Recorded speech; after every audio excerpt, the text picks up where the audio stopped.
Now at 5, going to learn about plans for bike trails in parts of southeast Kansas. President Biden hits the road to sell his social spending plan's investment in child care. I'm Natalie Brand with a closer look at the issues of child care and how they impact women in the workforce. The 4 states' most watched news starts now. Thrive Allen County's new Bike and Trails Coordinator has some big plans for the county and beyond. This is KOAM News at 5.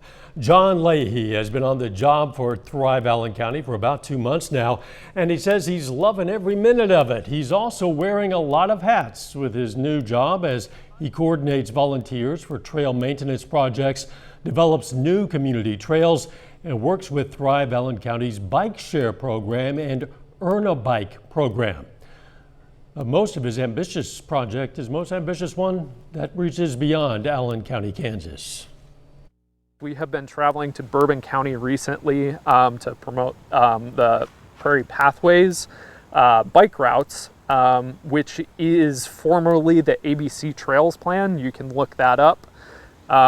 It is just an effort to create some of these smaller rural communities together through the bike routes and already existing bike routes through Allen County, Bourbon County, and Crawford County. We're going to learn more about Leahy and the Prairie Pathways plan tonight at 6. Cool, but nice weather to be outside. Doug Heddy. Yeah, it's turned out to be a pretty good afternoon after we got some showers, some thunderstorms last night, and then just kind of on and off light showers and sprinkles for us throughout the day. But in general, it's turned out to be a pretty nice evening. Temperatures definitely cooler than what we have seen over the past couple days, but these clouds will continue to break up. You can see pretty much clear skies on the Kansas and the Oklahoma side, and that's what we're going to see as this storm system continues to work away from us. There's not much moving in over the next couple days. All right, let's go through time. I'm going to stop at 8 p.m. So we're into high school football games at this point in time, and it's chilly. We're going to be sitting into lower 50, so if you are heading out, make sure you have a nice thick jacket, as we also have a kind of a north wind at about 10 to 15. As we go through the overnight hours, our temperatures drop back through the 40s, and then by early morning, we're going to be down to about 39 or 40 degrees. What about the weekend? We'll look at that here in just a bit. Catch you then. Former President Bill Clinton is in a California hospital recovering from a non-COVID related infection. Clinton's spokesperson says he's on the mend, in good spirits, and is incredibly thankful to the doctors, nurses, and staff providing him with excellent care, and added he's responding well to antibiotics. President Biden is back on the road pushing his social spending plan, which remains in limbo in Congress. Today, he visited a child care center in Connecticut to talk about investing in child care and early education. Reporter Natalie Brand has the latest. After stopping by the playground at a child development center in Hartford, Connecticut, President Biden once again pushed for his social spending plan stalled in Congress. No middle-class family will pay more than 7% of their income on child care. The Democratic Build Back Better Act is still under negotiation, but the president hopes it will include universal pre-K, an extension of the child tax credit, and new investments in child care and the workforce. We have a severe lack of infant toddler care already. Linda Smith, the director of the Early Childhood Initiative at the Bipartisan Policy Center, says their research estimates on average nearly a third of children who potentially need care lack access to it. She says it's not only a matter of cost for parents, but a lack of child care facilities and workers. We need an investment in both what we call the supply of child care in this country, as well as parents' ability to pay for it. The White House and congressional Democrats continue to negotiate behind the scenes. House Speaker Nancy Pelosi acknowledged this week that the bill will have to be cut down in size, but said emphasis will remain on children and moms.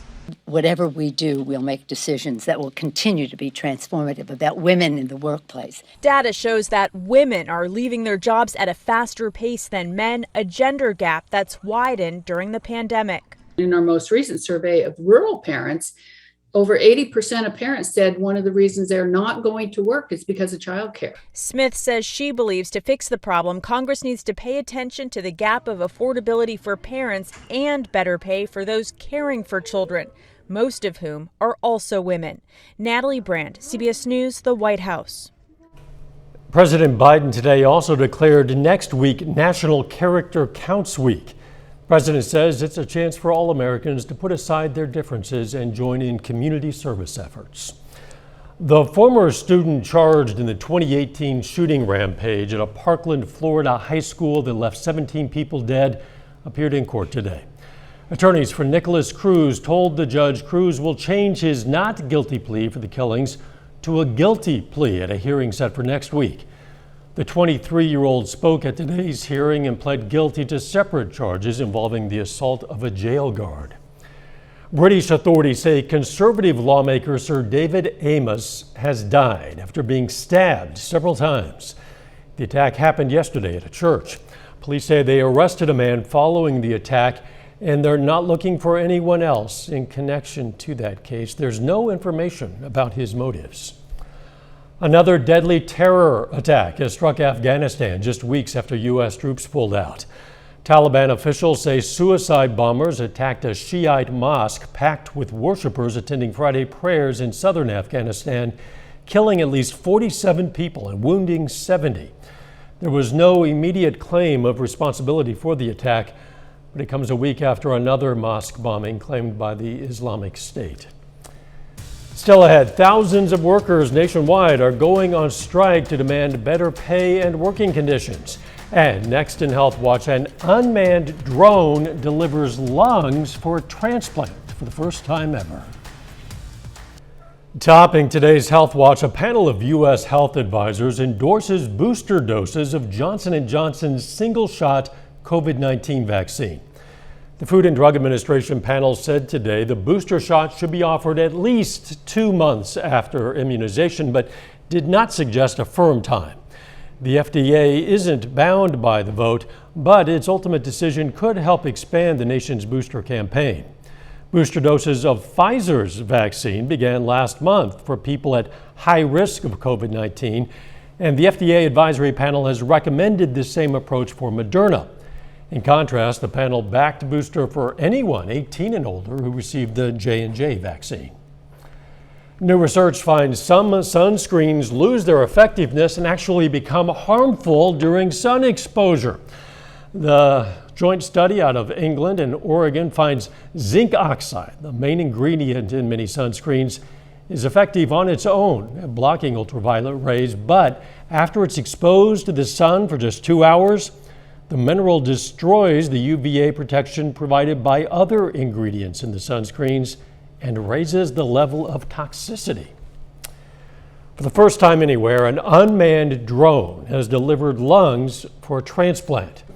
The historic flight took place in Toronto between two hospitals. Reporter Michael George has more on the innovative technology.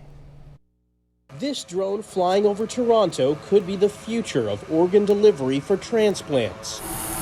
Last month, it carried precious cargo, a set of lungs from one hospital to another. It's a heavily populated city, and we had to do several prior test flights to persuade the air traffic control authorities that this was a safe way to deliver the lung. The transplant flight is a result of a collaboration between U.S. company United Therapeutics and Canada's University Health Network. The team designed a special container so the organs could withstand in-flight conditions, such as vibrations and bumps. We had to make sure that we could maintain a stable temperature. Lungs are very delicate and they're filled with air. And if there's changes in barometric pressure, that could affect the lung. Surgeon Dr. Shaf Kashavji says this technology will allow more organs to be available to patients in the future. One of the challenges now is getting transport and getting transport in a timely fashion, in a reliable fashion. And even today, we sometimes lose an organ because we can't get there in time and can't get it back in time. I was thrilled by the idea of participating. I'm by profession, I'm an engineer, so I'm a technical guy. 63-year-old Elaine Hodak received the lungs that flew over Toronto. He has an incurable lung disease. I was running out of time. Now I'm feeling amazing. I can breathe. I have a new lease on life. And the team believes drone organ deliveries will change thousands of lives in the coming years. Michael George, CBS News, New York. The University of Maryland became the first to deliver a kidney by drone for a successful transplant. That was back in 2019. And that is a look at today's health news. A little later, Missouri Southern football players catch up with their recess buddies at some Joplin area elementary schools. Plus, the temperatures are going to continue to cool down over the next day or so. We're going to take a look at that coming up.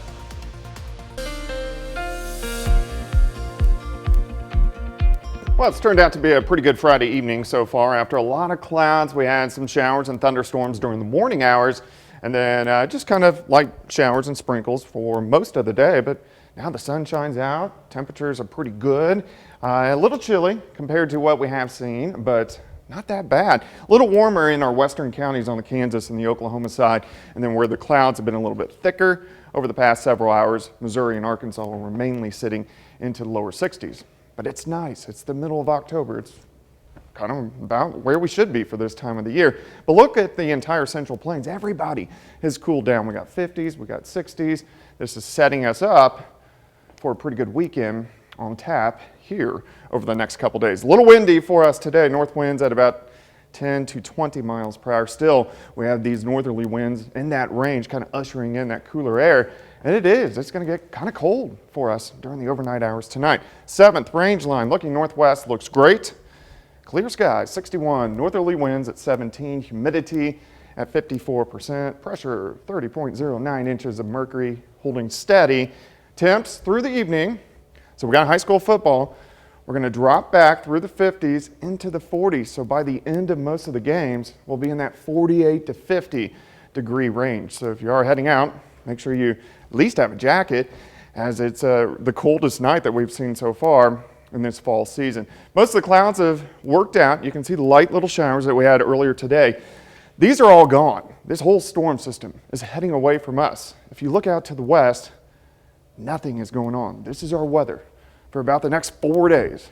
A whole bunch of nothing, which really sounds pretty good. Our temperatures are going to be nice as we go into the weekend and then also into early next week. As we go through the overnight hours, we'll stop at 6 a.m. Temperatures 39, 40 degrees, so chilly. I don't think cold enough to get a frost, but we're right above that level. As we go through the daytime hours tomorrow, clear skies, plenty of sunshine. By noon, near 60, and I think most of us will top out 65, maybe 67 degrees, a little bit warmer in our western counties. But look at that, 39 to start, 60 by noon, high temp of 65 during the afternoon. A little bit warmer, Kansas, Oklahoma, you may press 70, but still a fantastic day. Tomorrow night, we drop back, lower 40s once again. A little bit warmer on Sunday, but still great as we go into the mid 70s. And again, plenty of sunshine across the region. We drop back again into the upper 40s by the time we head into Sunday night. So we know the weekend looks great. Monday looks good. Tuesday looks good. We hold into the 70s. Late Tuesday into Wednesday, we get a weak little system. It's a weak cold front, a few showers, and then behind it, our temperatures will drop back to kind of like what we are seeing today. But really, the weather's pretty calm over the next week. 65 tomorrow, 73 on Sunday, 76 Monday, 78 on Tuesday, and then we cool back down into the 60s next Thursday and Friday. Sounds like a weekend to put on the sweatshirts and get outside if you can. Yeah, fire pit. Good idea. I like your thinking. Thanks, Scott. Missouri Southern football team met up with some old young friends today, students from some Joplin area elementary schools. Last month, the team visited some schools as lunch and recess buddies for the students, and they did that again today.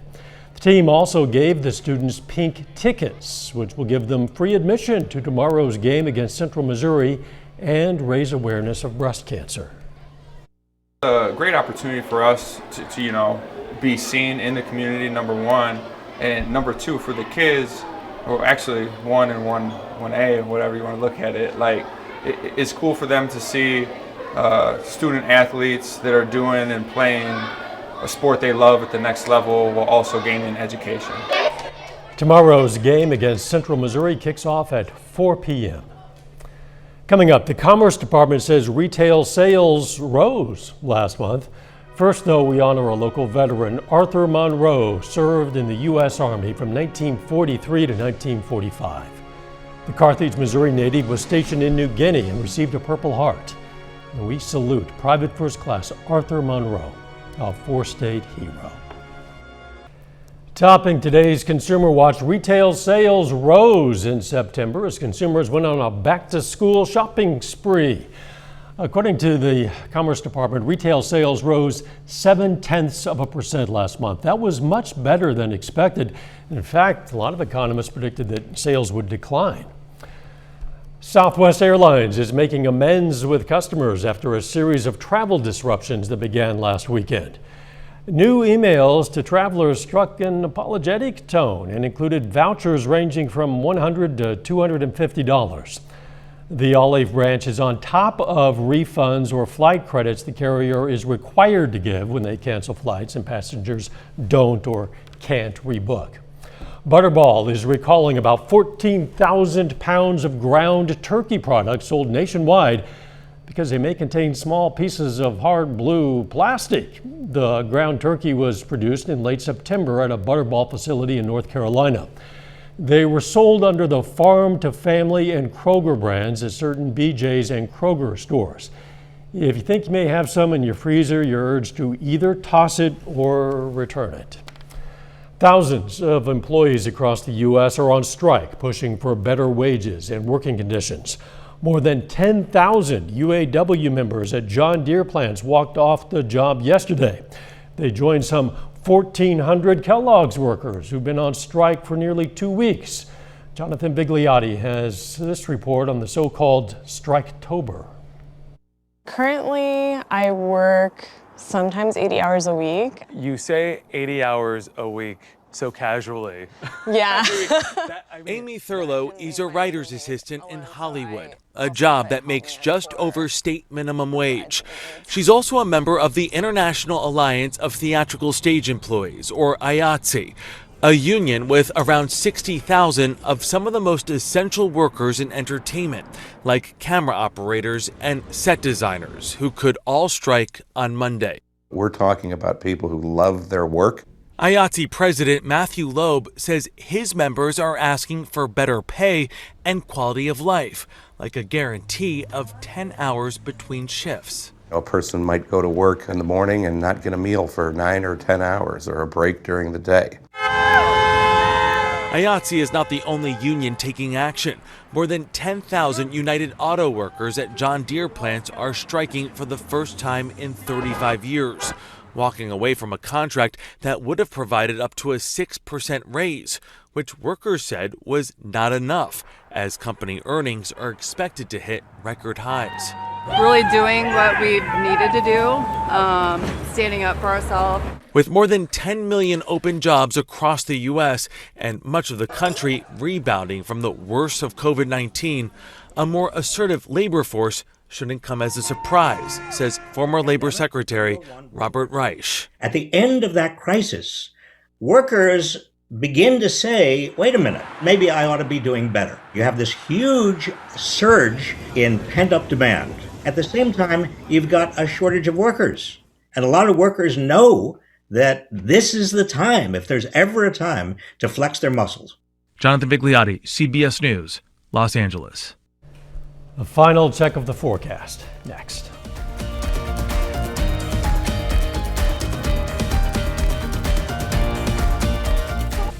The CBS Evening News is next. Then on KOAM News at 6, we're going to have more on some Southeast Kansas bike trail plans. Plus, the city of Neosho, Missouri sues Newton County over allegations of withheld TIF payments. And the mother of a Newton County jail inmate who died while in custody is also suing the county. Stay with us for the CBS Evening News and then KOAM News at 6. Now, if you're heading out to your local high school football game tonight, you're going to want to bundle up, but it's going to be overall pretty good football weather. Yeah, I mean, clear skies. Temperatures are going to be dropping back into the 40s by the end of most games, but it's a great night for high school football. And look at the weekend, 65 tomorrow, crystal clear blue skies, 73 on Sunday, and then really good temperatures most of next week. 70s, a little bit cooler late next week, but mainly dry. Nothing to complain about there. Thanks for joining us. The CBS Evening News is next, and of course, we're going to be right back here for KOAM News at 6. See you then. Let's make it a great evening.